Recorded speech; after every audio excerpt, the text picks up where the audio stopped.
Hello and welcome back to the Celtic Unrestricted View. My name is Ryan Clifford and join me in the Monday post-match reaction. It has pre-recorded, guys, so unfortunately the dial-in isn't happening today as normal, just due to circumstances. As you can all tell, I'm a bit under the weather at the moment, and obviously Dry P's obviously got things as well, and Alan as well. So we are pre-recording this, and it will be obviously not the dial-in show, but it is a post-match reaction show. Aaron, how are you, mate? Hope you're well. And I can see it's snowing outside, mate, so nothing changing in Glasgow. Aye, no, very well. Approaching the end of February, we've started getting a wee bit of snow. But yeah, I hope you're well. Hope everyone that's watching's well. And apologies for the dial-in, but I think that's life. We've all got kind of something going on just now. Hope you get better soon, Ryan. And IJP's busy as well, so yeah, you're stuck with us. We are pre-recording, but hopefully that kind of floats your boat enough to kind of tune in. So yeah, no, good weekend, quiet weekend again, uh, and it was a accomplished result, shall we say? Professional. We done exactly what we needed. There was a few very good kind of spells of football. I didn't think Dundee United offered a great deal, to be honest. I was expecting probably a bit more from them. That doesn't affect us. We've scored 3 goals without kind of needed 2 own goals. So aye, that's always a bonus. 3 of our own players kind of scoring. So aye, no, good weekend. And as I say, I hope everyone's well. Aye, no, cheers, mate. Getting there. Still a wee bit under the weather. But it's type of the season, mate, of the year we all get no well, but just need to ride it through. So obviously I wasn't in the game myself, Alan, obviously due to illness, but what was your thoughts after the game? I know you said there United didn't really pose a threat. It was, I don't want to be disrespectful, saying a training session in the second half, but it was pretty controlled and professional, and you didn't really see anything. But when once we get the first goal, it was basically done in a way. And even Jim Goodwin says once you go behind at Celtic Park, it's very very hard to go and get a victory. But was anybody impressed you, or was it a just collective team good performance that you thought after the game? As I say, probably the best term to use to explain it, I think, was professional. I think we showed our dominance without being kind of absolutely phenomenal. We were still pretty good, but we showed our dominance. We kind of just doing what we had to do. Basically, there was a couple of players that I thought that stood out. I think it's the 2 players that we signed in the January window. I think you look at Jota. Obviously, there's been Brendan and other people speaking about he's going to need time to settle in. He's going to need time to get his kind of match fitness up to scratch. But I'd say he's looking pretty decent at present, and he's looking kind of back to the Jota that we seen leave for kind of 25 million. So I thought Jota was impressive, and then you're looking at kind of Jeffrey Schlupp as well, slotting into that left back position. I think he showed a lot of kind of that same word again, professionalism. He looked very decent on the ball. He looked very kind of physical in his defending as well. And I think his physicality is going to be very strong for us. And for me, I know it's hard to judge kind of players on a couple of games, and that's all he's basically had. But for me, the way he's playing at present, I would probably personally rather have him in than Greg Taylor. I think he looks a slight upgrade. Whether he's going to continue that form, we can only wait and see. But he's definitely started off pretty well. For me, I'd probably slightly edge towards playing him in the big game on Tuesday. It just looks on the eye. It just looks as if he's got kind of a bit about him. Obviously, that massive experience that he's got within the English Premier League.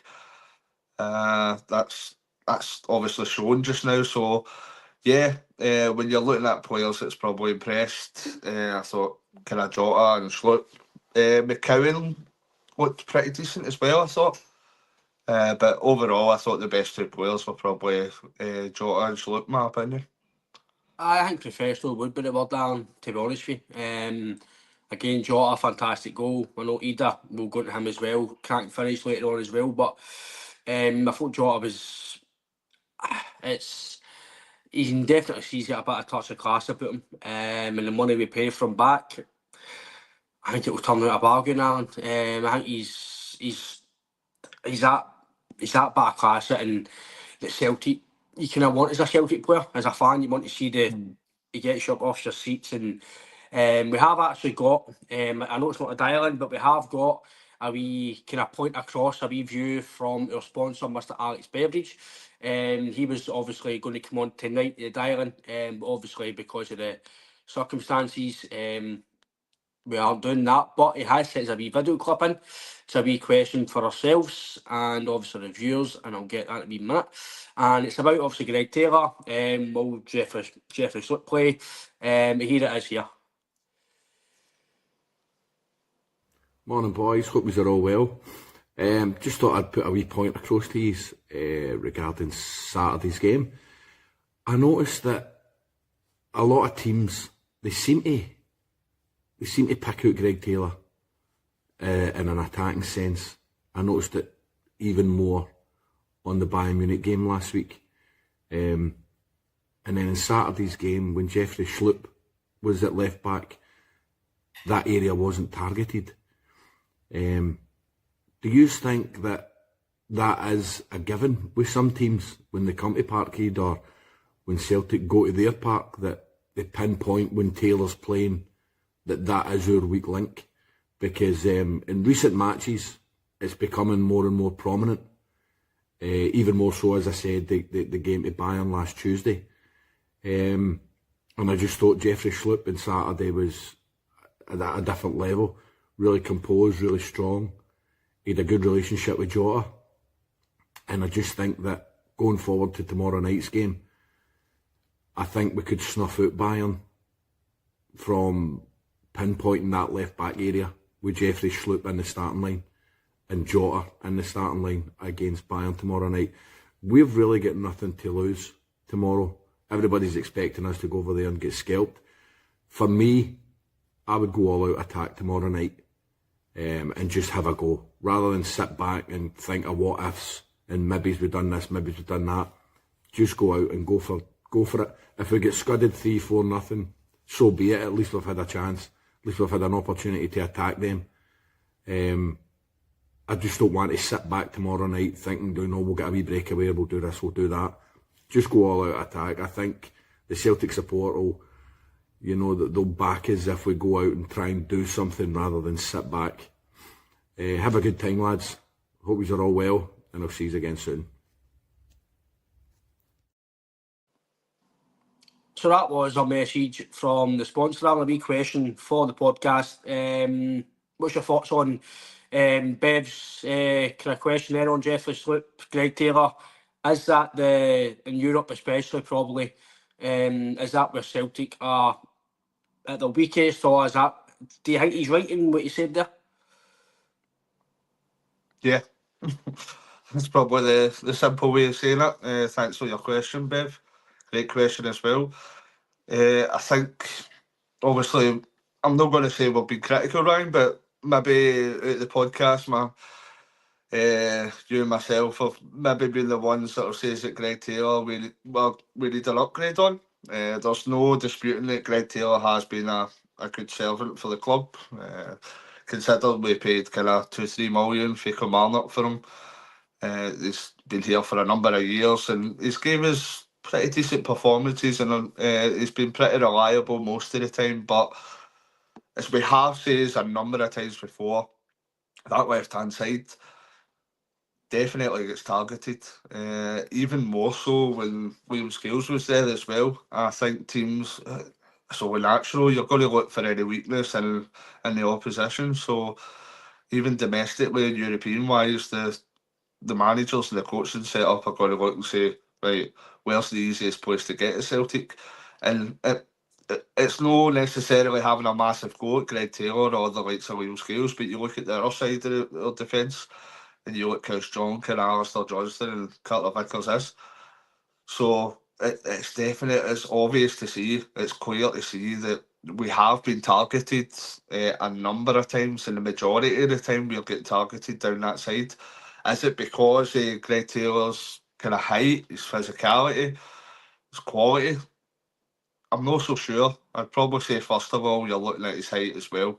You look at the goal we conceded kind of against Bayern Munich in the first leg. He might be slightly unfortunate that it's bounced off him, and the finish was sublime. But for me, he's not really covered himself in glory with the ball kind of going over him. And I think you see that more and more often, that the other teams are trying to take advantage of that. So, yeah, but the looks here, as I said earlier, that Jeffrey Schlupp does look a slight upgrade. I was talking kind of Greg Taylor decided a kind of a pre-contract elsewhere. That's not been confirmed yet, but for me, if Jeffrey Schlupp can keep up the performances he's shown in the last couple of games, then I'd be slightly more comfortable having Jeffrey Schlupp there rather than Greg Taylor. And against the likes of kind of Bayern that we're going to play on Tuesday, that physicality and that height maybe as well, that you know the opposition aren't able to kind of play the ball over the top is easy.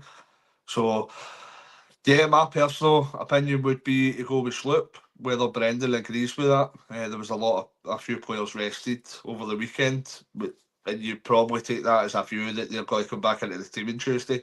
But for me, I think Jeffrey Schlupp's done enough to gain a starting place on Tuesday. Obviously, the manager, it's all up to his opinion. But for me, I think Jeffrey Schlupp's done enough. You're looking at Bev was speaking about how we're going to set up, and his preference would be for us to go all out attack. I think that's a difficult one because you could view the game a couple of ways. You're looking at it with nothing to lose, we go for it. Same time, you don't want to get kind of absolutely embarrassed because we're still getting our 2 trophies to win, and we're looking at kind of next year. We're looking at we're going to play a qualifier. We want that confidence kind of kept, that we're able to kind of match teams at that kind of quality, that elite level, shall we say. And if just say to yourself, we could take it, if it went not each to say 80 minutes, 75, 80 minutes, would there be a chance that we could make that final push and then kind of sneak a goal and take it extra time? I don't know. I don't know how Brendan's going to set up. I've got a funny feeling it might be slightly different to the way that Bev's explaining. I think it might be along the terms as we played in Bergamo against Atalanta. But as I say, the manager has surprised us in the past, so I'm sure we'll only find out when we kind of 8:05 on Tuesday night. But what's your opinions on kind of Bev's question and comments?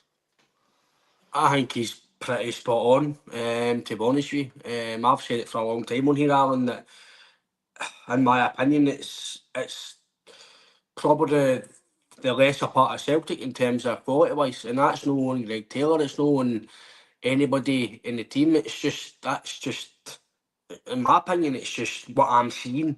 I can only see what I'm seeing. So, and a lot of people who I speak to are thought the same.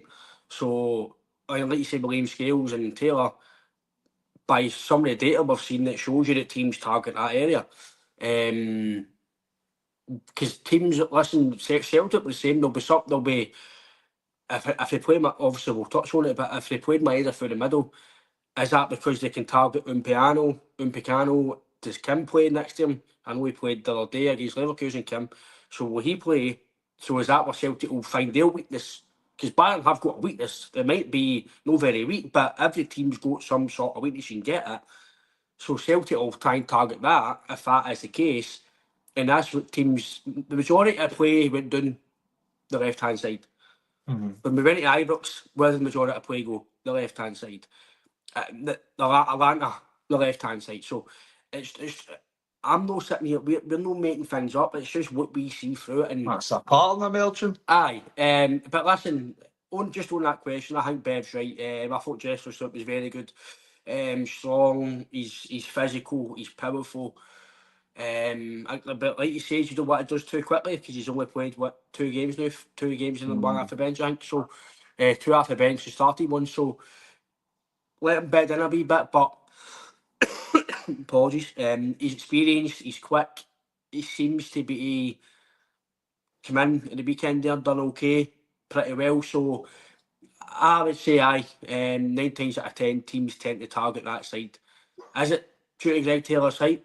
Could be, because he's like me. He's not very tall. If I played left back, I'd probably get the ball in me all the time. But if that's the case, Alan, then you need, again, I didn't play left back or right back or in the defensive area, but you then know where you need to be.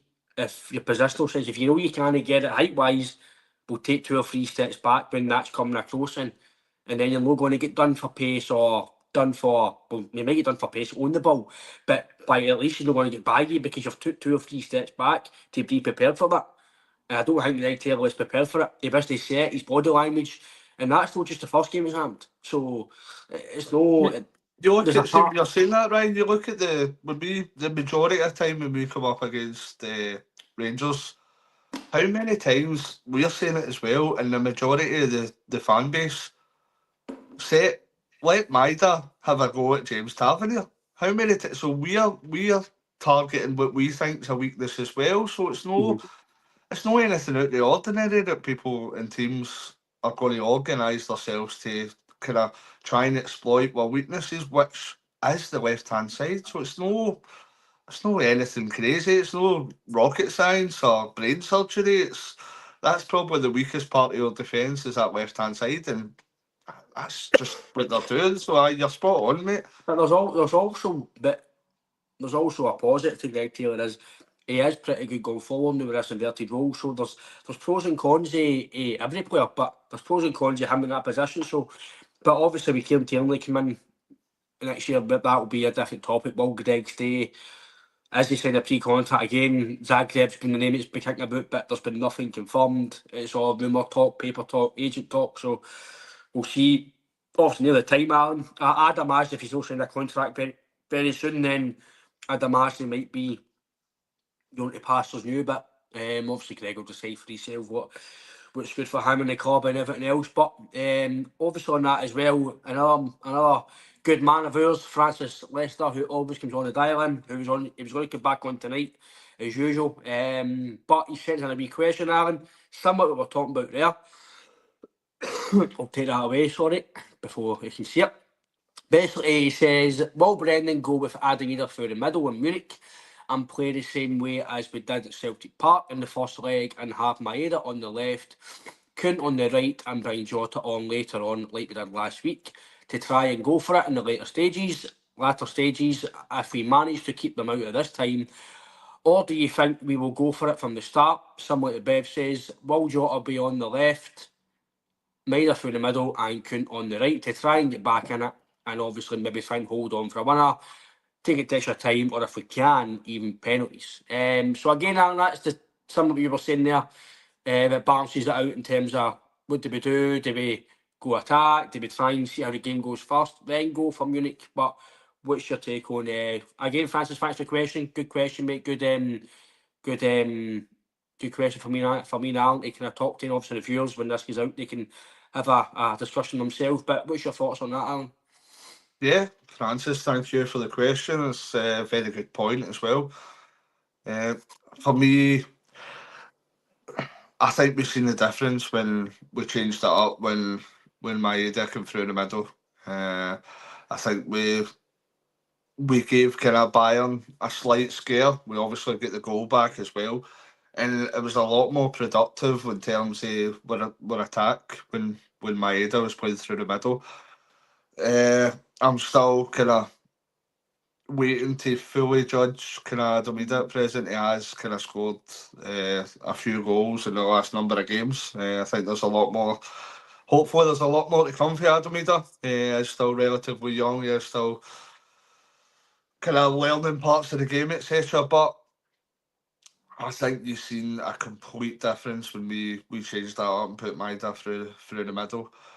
For me, I think if we've to have our best opportunity gaining a positive result or doing anything at all, it's going to be a humongous task. Absolutely huge effort's going to be needed, and a bit of luck. But if we stand any chance, I think we probably need to set up the way we finished the game at Celtic Park, because that kind of last 20 minutes was by far and above the best we've seen the attacking play at Celtic. The 70 minutes before that was rather pedestrian, shall we say. I think it was like either up front, whether it is the kind of quality or the Bayern Munich's defenders are able to deal with that type of player, shall we say. But it was like kind of taking candy for a baby stuff. It was, we weren't breaking through whatsoever. Bayern didn't have massive troubles for what we were trying to do attacking wise. And then when they changed that up and Maeda came through the middle, you started to see them have issues. You started to see their defence have worries, and the intensity in our play, the tempo in our play massively increased. So I'm not sure what way Brendan's going to set up. Obviously, he knows a lot better than us two and most people watching. But for me, just seeing that kind of last week at Celtic Park, I think it looked like we were a lot more effective, shall we say, with kind of Maida through the middle, Jota and Nicholas Kuhn. Whether he leaves that until the second half or not and starts with Idah could be an option as well. But yeah, we need to kind of trust Brendan and hopefully he gets it spot on. But for my opinion, I would say that it's probably best to start with the Maeda through the middle. What's your thoughts, mate? Yeah, obviously we will be on on Tuesday morning with William Glavin, who if you have watched the podcast you'll know of William. If you haven't before, he's a football analyst. He was a former football agent. He was a former scout as well in a SPFL club. So William's knowledge is fantastic, and he'll take us through the Bayern Munich game tomorrow.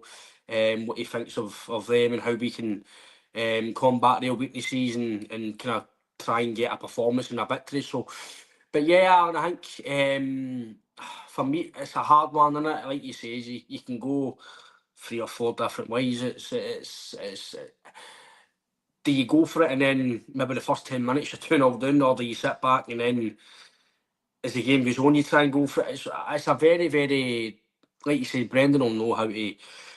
I think in terms of starting wise, I know we'll touch on it more tomorrow in depth, but I personally think you need to go with Maeda. Personally, you've seen the difference. Again, it's no one Idah. Certain games fit certain players with certain profiles, and I think if we started with Maeda, I'm not sure we would have won the game, but I think we might get more joy because you've seen the difference when he came on to go up front. Upamecano and the guy was next to him, was Eric Dyer. Eric Dyer actually, until that point, stole it. Yeah, people criticise Eric Dyer for not a good football player. You don't play a Bayern Munich, not a good football player. Right. So Eric Dyer stole it. Now Eric Dyer's not great, apparently, to a lot of people, especially down south and some people up here. I know there was rumours about him coming to Celtic and some people were saying not to it. People were saying not to it, and for me, I'm like, it's your opinion, but I don't agree with it. He stole it. And then as soon as Maeda went up front, Upamecano and Eric Dyer didn't know what to do. They were passing it wide and passing it back, and they were quite shaky. So The goalie is lawyer as well. A few times when he hit him. I can maybe then see why he might go with Idah and then do that again. There's maybe a wee spring surprise on them. I don't know.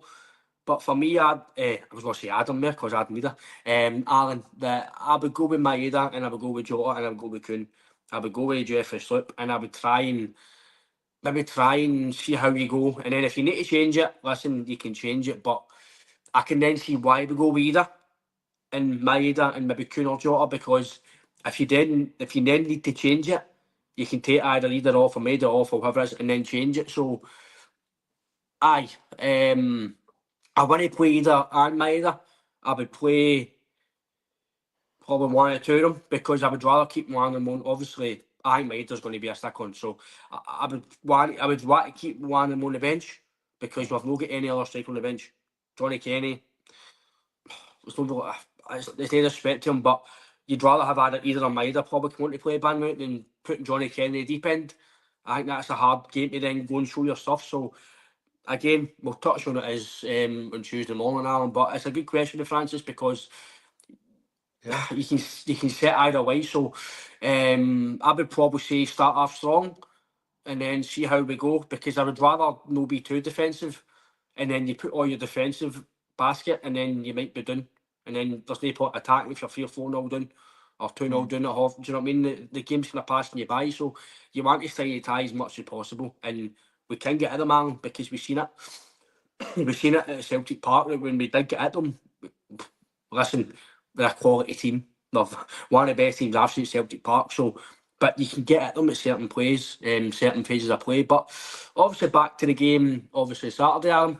One guy I do want to mention who has been getting a wee bit of stick, no the last few weeks, but he did for a few weeks as the captain, McGregor. Again, cracking finish. Might have not looked a cracking finish, but for what he's done, he's turned in and he's done well and he's right the corner, so good finish. I think he done really well at the weekend. I thought he controlled the game. I thought it was really good. He was composed. Didn't really put a foot wrong. Again, people might go, it's Dundee United, this and that, but it doesn't matter. It's still your domestic bread and butter, and he turns up most weeks. His stats might have not been the best as they've ever been this season, or whatever his performances, but he's still outperforming a lot of people. And for me, he's still a fantastic player, and I thought he was really good at the weekend. No, he's a fantastic player and a fantastic captain. We're happy to have him. I think part of the issue is Callum's probably a victim of his own success. Callum has set incredible, unbelievable standards over the last number of years. He's played at an extremely high level for us. The consistency, the level of play that he's putting out week in, week out, it's been truly kind of astonishing, unbelievable. He's still been great this year, but there has been a few games that people's noticed, kind of misplaced passes, etc. Not quite up to the Callum level, but he's still been fantastic. We can't get away from that. I think people are just they're using the comparison to Callum and maybe last year, maybe the year before, etc. That he was basically untouchable. But in my opinion, there's no doubt about it. He's still performing incredibly well. I think the only, as I say, a victim of his own success, the only reason he's getting any criticism is because he's set such a high standard. He's been a phenomenal player, phenomenal captain. I thought he was good at the weekend as well. I think he's been good to great most of the season. But as I say, when you set the last few seasons being phenomenal, then being great, people start to notice. But as human beings at the end of the day, whether Callum's had a couple of games that he's had a few misplaced passes, etc., then these things happen. They're no machines, they're no robots. These kind of performances happen. But for me, overall, for the whole season, I think Callum McGregor's still been up there with one of our best players, if not our best player, because he contributes so much in terms of his performances and his leadership as a captain. So for me, I wouldn't be criticising Callum. I think he's still playing incredibly well, and I think that people maybe just notice slight wee things because of how high a standard he's set over the last number of years. So for me, he's still one of the best players in Scotland, and for me, the most kind of valuable captain in Scotland because his leadership skills. You've seen the amount of trophies he's picked up over the last number of years, the amount of awards, etc. We're lucky to have Callum, and when it comes to time and the next number of years that Callum's ready to step aside, it's going to be a massive hole to fill. Oh, I think I spoke about it a few weeks ago, Alan. It's maybe a bit early to chat about it, but I think within the next, I'll say at least 2 years or so, they'll need to start trying to plan for somebody to come in for him. I know what is it, 31 McGregor, 32? 31? I don't know if it's 31, 32 I this think, year or something something like like that. that. So he's been about my age roughly, 31, 32. So I think he's roughly been about that. Or is it 30? He's going to be at It's that a stage half paper anyway. run, but Wow, very well looking now. Aye, he's not a veteran at the stage yet. He's not anywhere near retiring yet. He's still got a lot of football in him, and he'll probably say that himself. He probably loves the game, and he's obviously an athlete. What we've heard about bits and bobs about his life off the park. He's never in the papers. He's never out every weekend in the papers at nightclubbing, and he's always his diet's well, and he sets the standard in training. A lot of people say that he's always the first ahead of the trainings, the training lineups and everything else. So he's obviously living his life to as a Celtic captain, and he's got a lot of football still to give, Alan. So I agree with you, mate. But there will be a time where did they really plan for without Scott Brown? Did no really. just I kind of know fell into their laps, didn't it? Aye. I know Not lucky enough. it probably didn't happen maybe time before it was going to happen, but I know Brendan brought in, he says maybe Kouassi was going to be somebody to maybe step in, develop him and maybe be that player. Didn't happen. Toro. Aye, there's Jesus. nobody really, again, but it's a hard task to replace somebody like Brown, McGregor. Yeah. It's very hard, but you need to try. But obviously that is for another conversation, Alan. You did mention somebody earlier on in the show about the game Saturday, Luke McKibben. Thought he was pretty decent as well. Anytime he's played, he's been consistent. He's always putting a performance. I'm not saying that he's a guy every week to play or he's a superstar. I'm not saying that, but he does contribute as, I don't want to call him a squad player, but he's a guy that's a part of the squad that when he does come in and play, he contributes to a high level, especially in Scotland. European level, he's not played as much, so you can't really judge him too much. But anytime he's come on or started in Scotland, Alan, he's been, I don't want to say faultless because no every player's faultless because they do make the odd mistake, but he's been pretty seamless, mate, when he's come in.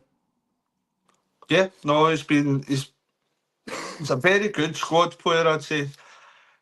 He's been a magnificent bit of value as well, a bargain at £1 million. Is he at the standard and the level of the likes of Arnie Engels and Rio Hatate, even Paolo Bernardo? Not for me. That's not a slight on him. That's not having a go. He has been very good every time he's been asked to make a contribution, and that's been most games. To be fair, the amount of games that we've got, the amount of kind of squad rotation, substitutes we're making, kind of most of the time we're making the kind of full 4 or 5 substitutes every game. So he is contributing and playing most games, and for the money we've paid for him, he has come in and he's done a relatively good job. To be fair, there's no a great deal you can say wrong about him. Scored a few goals. His touch, very good, and I think he's an important member of the squad. He is. When we're playing that amount of games, it's going to be, every player's important to kind of rotate. But we know that probably Engels and Hatate and Cal McGregor are our top 3. We know that there's maybe a level above in quality, but at the same time, when we're playing league games, would I be kind of apprehensive? Would I be afraid if kind of Luke McCown was coming in to start? No, I think he's got enough quality to deal with these type of games. I think that he is a very good player, and for £1 million, as I say, absolute bargain. And I think for the next few years, he'll probably make a big contribution towards Celtic kind of hopefully kind of continuing their dominance in the domestic stage, and hopefully making an impact. Well, an impact, I'm saying hopefully to continue kind of improvement in regards to Europe, because there's no doubt about how hard a task it is in the top table of the Champions League. So it's, I think I've seen a few comments about, we can't win a knockout round in the the Champions League. Well, we're playing Bayern Munich. We're not playing Dynamo Kiev. You know what I mean? I know how Dynamo Kiev games go. So, but yeah, on Luke McCowan, there's no anything. It's all good, I have to say, about Luke McCowan. All positive. I think that he knows where he is. He's maybe not at that top echelon of Celtic midfielders at present, but he's definitely going to come in. He'll play. He'll make a contribution. He'll have minutes in the high majority of games, and I'm quite happy for him to do so. No, I think you're right, Alan. I think in terms of his value, £1 million or so is great business. Absolute great business. He's like you say, any time he's played, he's been comfortable on the ball, scored a few goals. He's fitted in quite seamlessly.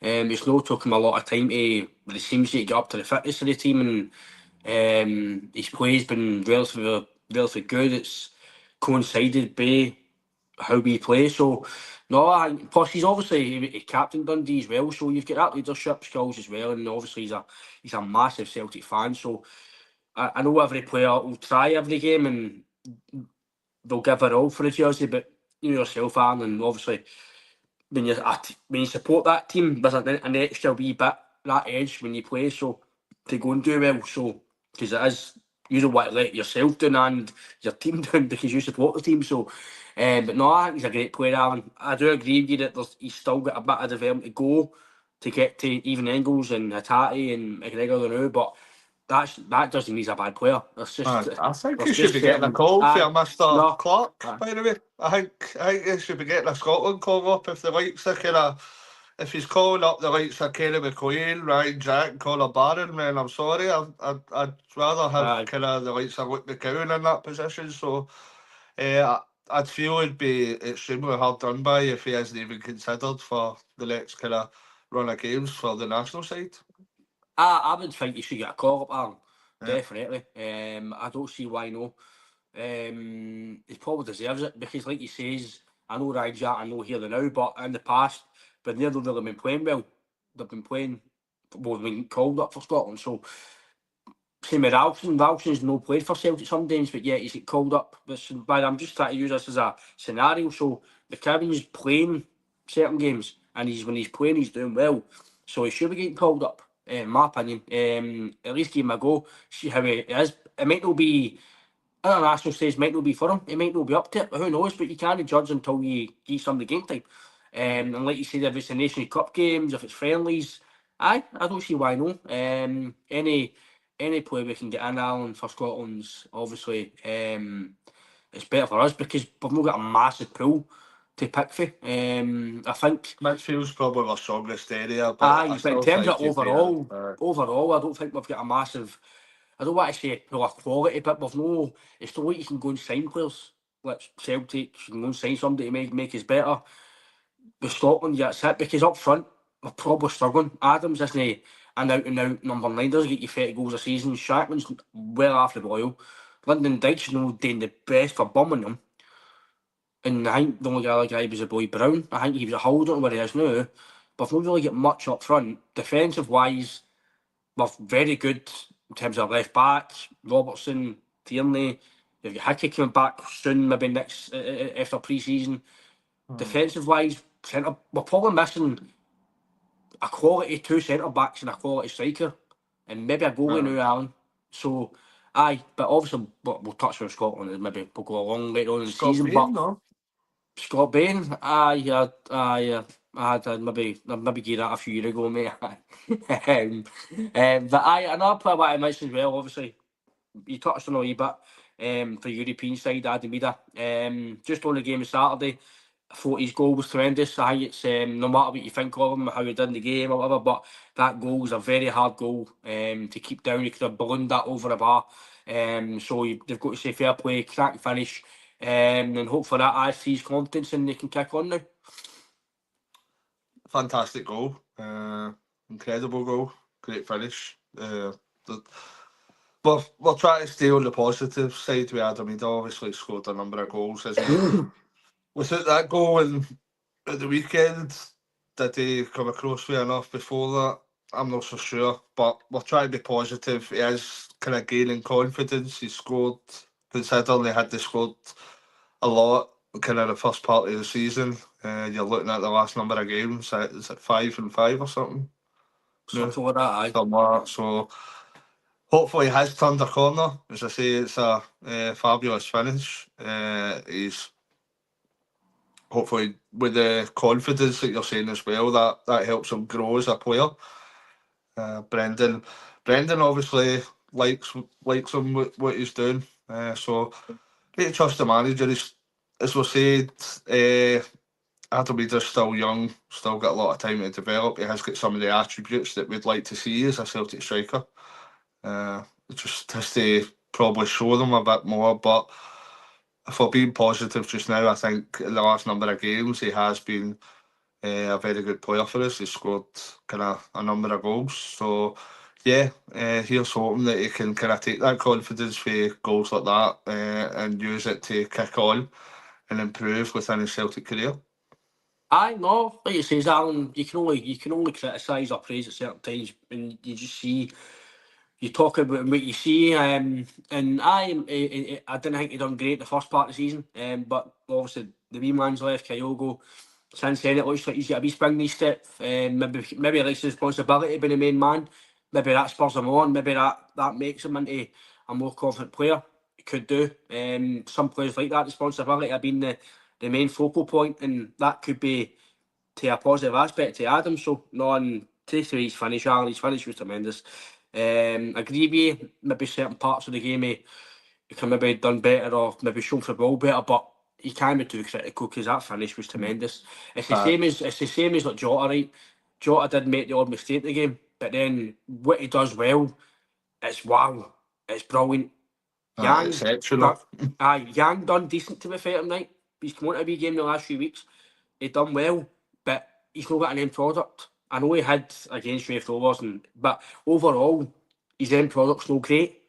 But Jota makes mistakes, but his end product's tremendous. And I think that's the reason why Yang, he might not play as much because his end product isn't always great. Again, he is young, so he could develop under Rodgers at Celtic. But there's a difference, Alan, I think, as well, that we all make mistakes, players. Listen, I make mistakes, football, we all make mistakes. That's why some players are at Celtic. They're not at Barcelona or Real Madrid because they do make the odd mistake.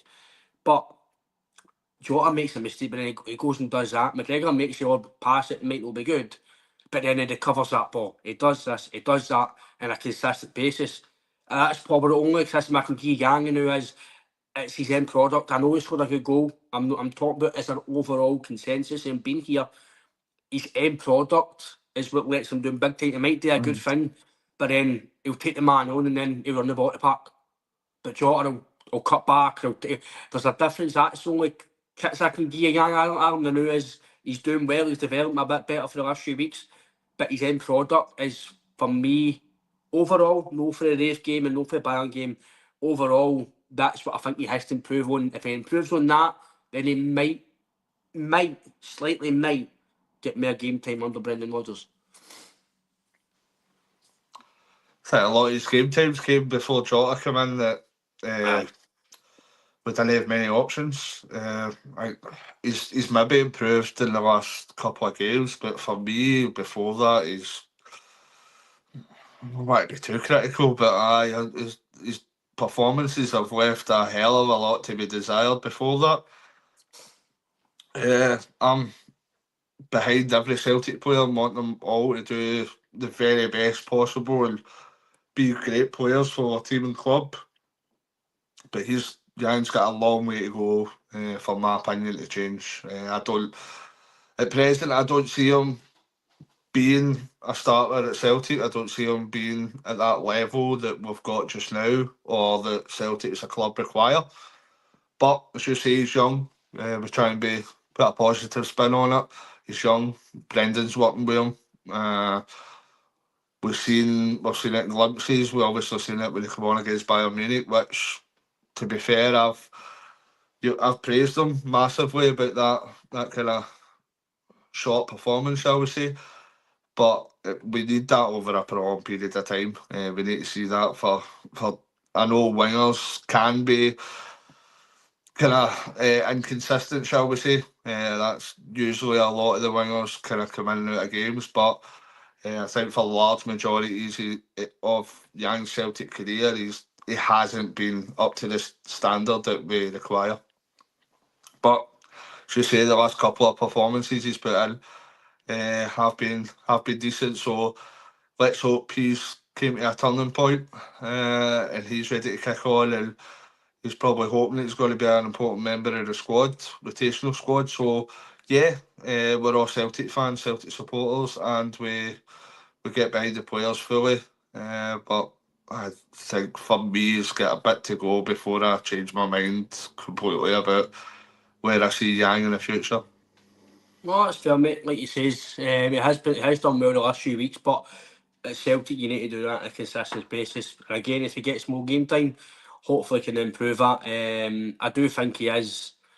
I don't think he's up to the level just yet, anywhere near Kuhn and Jota McGregor, but who knows? Listen, I've been critical in the past, and I think you've been quite rightly so. It shouldn't take you nearly 2 years, 2.5 years to then go and show your impact, but who knows? It could be an absolute late bloomer, and next year we're saying his fingers sliced bread. I doubt it, but apologies. Who knows?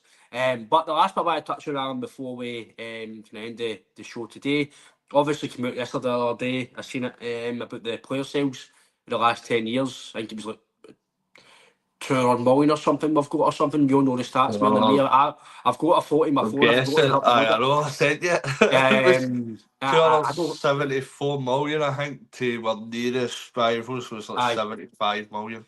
So So, it's a huge slice of the pie that we're contributing to in terms of kind of sales in Scotland, and that just shows with reports that are coming out with our bank balance, our turnover, our profits, etc. And that's why we're able to kind of break our transfer record twice in one window. But there's still plenty of wiggle room there for us to go even further. You see the figures that are coming through. Obviously, the Champions League this season and last is that's got kind of massive implications to how much money that we're bringing in. So yeah, it's great news for the club as a business, and for me as a club, we'd be looking at. I'm not saying taking crazy step forwards. Like we're not going to go out and spend 20 million on a player, and we need to be realistic at the same time. That's not going to happen. But for spending 11 million kind of last year, can we? In the summer transfer window, if we see the right player, is it possible to step that up another 2 or 3 million to maybe 13, 14 million? I think that's feasible. If we see that added quality, I think that we're able to kind of stretch it slightly more, but at the same time, we see all these crazy figures in the banks, the profits, but we can't be naive. We can't kind of spend, go out and say, oh, we're going to buy 3 £25 million players. That's just not going to happen. It's not being realistic. We need to stick to what we have been doing in the transfer business as a club, but just slightly kind of try and up that a wee bit, try and kind of progress slightly with the standard of player and the amount of money we're spending slightly. So yeah, it's great news for Celtic as a club, and it just shows the financial dominance and hopefully the silverware dominance if we were able to pick up all 3 trophies again this year. So it seems to be a regular occurrence over the last decade. So hopefully we can make it a wee treble again this year. Long way to go, but here's hoping. I think in terms of that, Alan, I think as long as we're in the Champions League every season, this new format, if we qualify in the summer and we get to our group stage, I don't know if the money changes next year or if it's the same amount of money. I don't know how the pots work. I don't know if it's changing. Just, kid honestly say, just say it's the same money. Just say we end up making €46 again. I think if we continue to do that, I think you'll continue to see some of these big transfer fees like your 11 millions, 9 millions, 8 millions.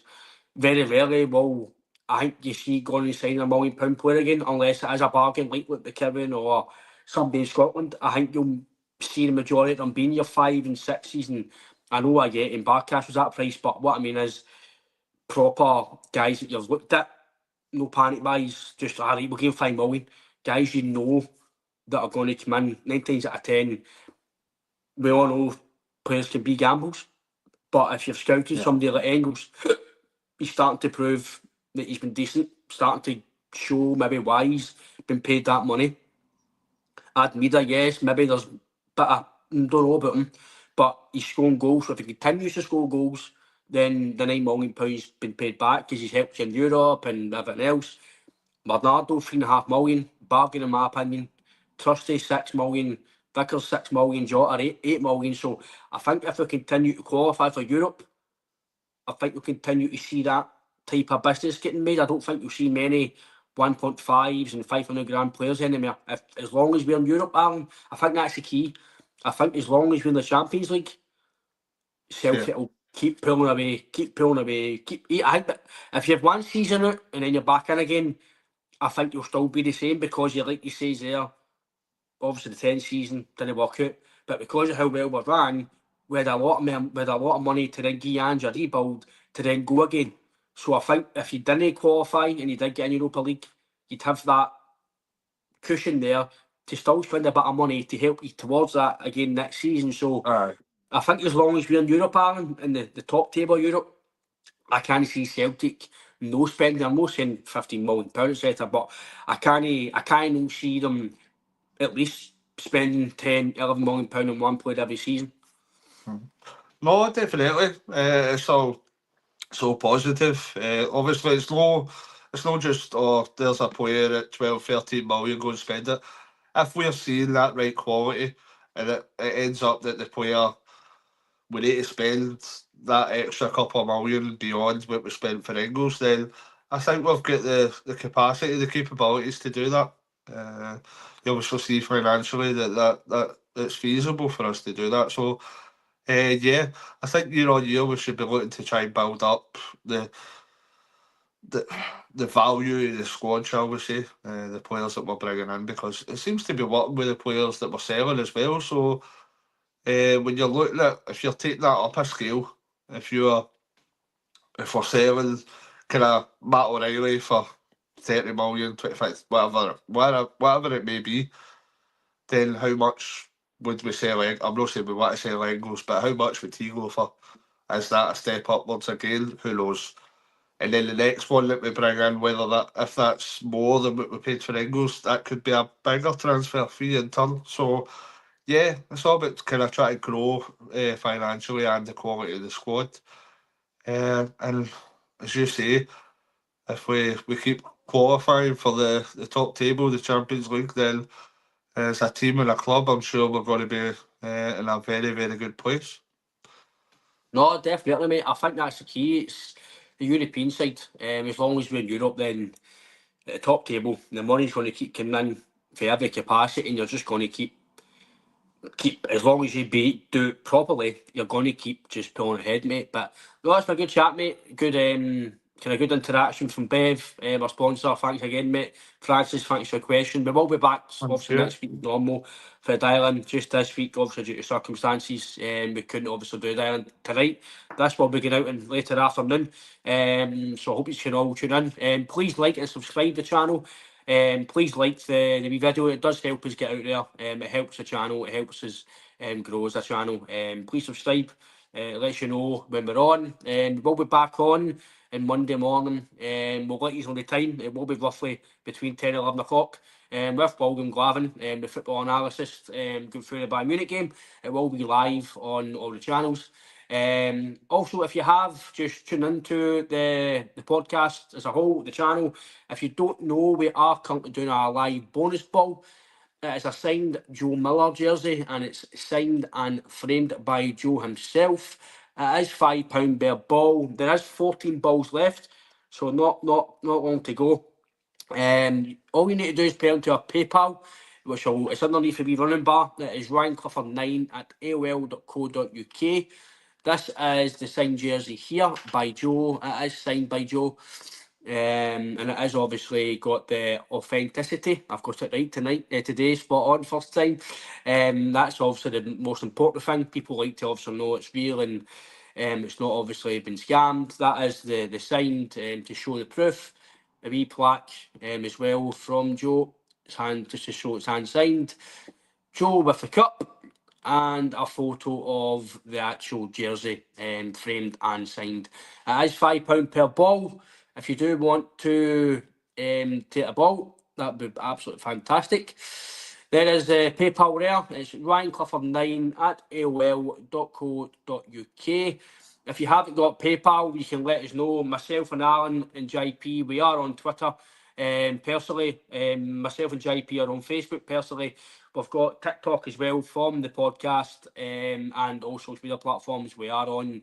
So if you do not have PayPal and you do want a wee shot of it, you can contact us through even the YouTube community, and we'll give you another way how to get on the bonus ball. But again, thanks for support to the channel. It's very, very much appreciated. But Alan, hope you have a good start of the week. That is Monday. Yeah. Not feeling well. We're tired. It's I hope you feel Monday, better, man. Monday blues, but the sunshine is coming soon, mate. So hope your rest of your week goes very well, mate, and I'll see you very soon. Take care. Hail, hail.